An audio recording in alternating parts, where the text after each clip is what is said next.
Alors il y avait une question des valeurs, des termes, des choses qui peuvent être rassembleurs. Alors certains travaux en sciences sociales, ils sont très préoccupants parce qu'ils montrent que les gens, quand ils font face à des événements climatiques graves, ça les perturbe profondément, ça crée une incertitude. De même que le fait de faire autrement, le fait de porter, même si c'est perçu comme trop lent, des actions de transformation graduelle, de transition, c'est parfois perturbateur. Et donc, du coup, les personnes touchées cherchent des discours qui vont être sécuritaires ou rassurants.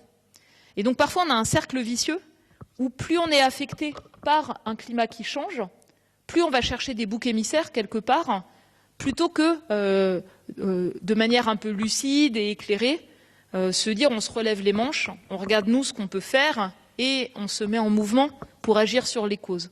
Ça, c'est assez redoutable et ça fait partie des choses que je trouve les plus préoccupantes.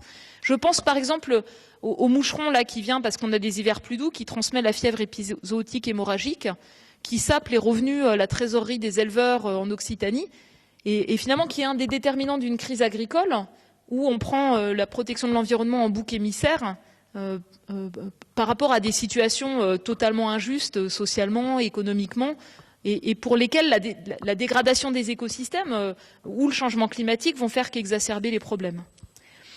Après, le côté économique, d'un point de vue macroéconomique pur, investir pour des infrastructures plus résilientes, investir pour construire une économie décarbonée, des emplois, en fait, purement macroéconomiquement, sur les trajectoires qui contiennent le réchauffement sous 2 degrés, c'est intéressant, c'est viable. Purement d'un point de vue économique, dans le fonctionnement actuel des sociétés.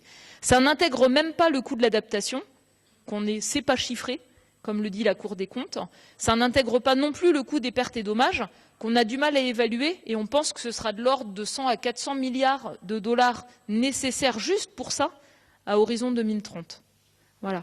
Après, donc, on voit en fait de plus en plus d'approches à l'angle économique, mais qui restent partielles, qui restent incomplètes. Toute la partie écosystème, fonction, service des écosystèmes, ça ne rentre pas dans cette logique-là. Et donc c'est en plus, et ça devrait être une motivation supplémentaire à agir. Et on voit que les outils de prise de décision économique peinent à prendre pleinement la mesure de ces contraintes, on va dire géophysiques ou biologiques en fait, qui sont là.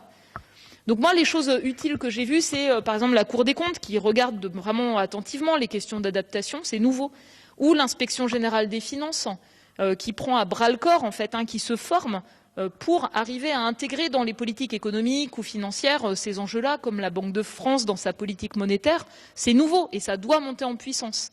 C'est essentiel en fait parce que c'est le nerf de la guerre. Et je fais référence aussi au rapport commandé par Bercy, notamment à Gonnery-le-Causanet ici, sur les limites à l'assurabilité en fait, des risques climatiques, qui sont aussi un point extrêmement important pour que ça rentre vraiment dans la prise de décision. Il y a des villes plus assurables, les Sables d'Olonne et plein d'autres. C'est catastrophique quand une ville est plus assurable par rapport à ces caractéristiques-là. Si elle s'auto-assure et qu'il y a un événement grave, qu'est-ce qui se passe pour le fonctionnement de la collectivité? C'est assez dramatique.